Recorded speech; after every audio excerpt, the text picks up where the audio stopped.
Welcome back to the Morning Blend, and now our continuing series, Money Sense with Ellenbecker Investments. And today the focus is on what you have got to know right now about estate planning. It looks like we could all learn from some of the mistakes that James Gandolfini made. He played Tony Soprano, of course, in the hit show about the mafia, crime boss. He died recently of a heart attack at just 51. His last will and testament is actually public, and it has some very surprising and interesting details. Yeah, sad story. So what can we take, though, from his estate planning? Our next guest says plenty. Karen Ellenbecker is the president of Ellenbecker Investment Group with more on that. So what happened?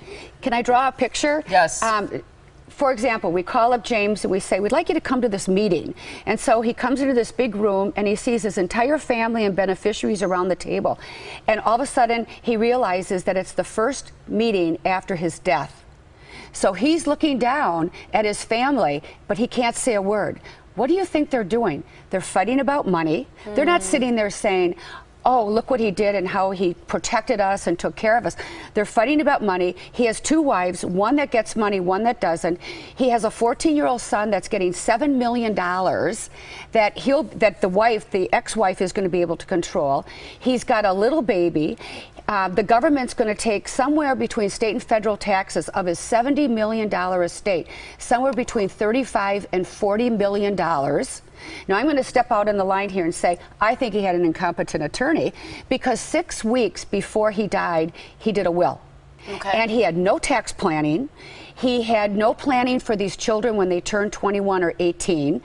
We've seen with what is Myra series? What's done with money for her when they get too much? Miley Cyrus. Miley, see, I get out of the loop, but I saw how she was dressed. Yeah, or wasn't dressed. Or wasn't dressed. But you know, we see what money can do. So nothing was put in place. So you can imagine him looking down at his family, and all this stuff that he did is just turning out a disaster. So is it because it wasn't designated correctly for the length of the designation? Is that the problem? Because it sounds like there was some designation that happened, and are you saying that that wasn't enough? Well, first of all, I really don't know. An attorney could have given him a lot of good tax advice, and he said, I don't care. His ego might have taken over and said, I'm doing it my way. But most people, if an attorney sits down and says you're going to lose half of your estate, they're going to say, what could I do differently? Yeah. I don't see any reason not to pay taxes, but paying more.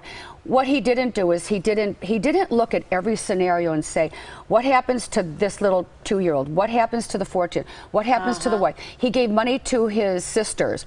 I mean, and some charities. I mean, he didn't think through each situation. And so what's happening now is that the money could potentially destroy this family, because they're all arguing, and he didn't think through it. And for some reason, he did the will, but he did a series on it. His 44th episode was about protecting, and you know, we know all of this stuff. Why do we know it? Because it's public. Yeah, it's That's public. what's so ironic, It's all I think, about public. this story, if we're going to take something from it. His last will and testament is something like 17 pages. It's public.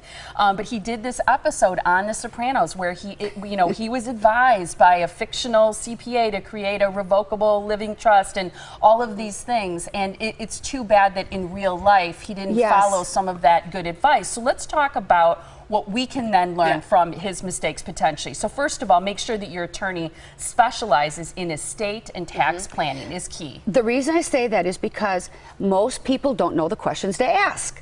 So you have to have an attorney who's going to make recommendations and suggestions to you and let you choose from the array of possibilities.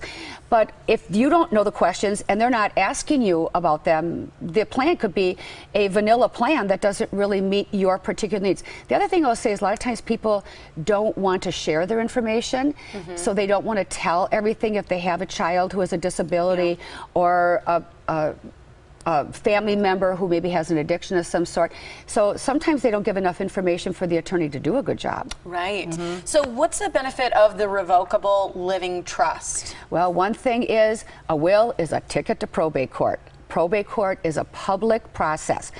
A revocable living trust will give you the opportunity to keep it totally probate free. It keeps it private. And if you have houses in other states like he did, you don't have a probate in each state.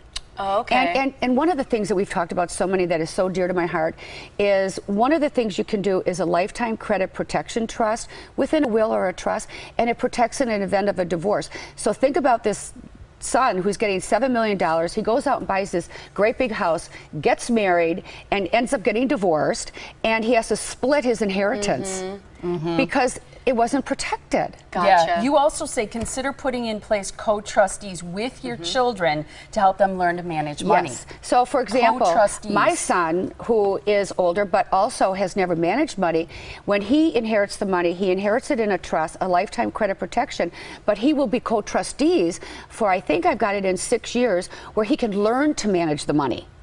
And it just doesn't get it all at once. So you want them to learn about the process of money, which is why we do family meetings, and we have a family office where we help children who are going to inherit sizable sums of money.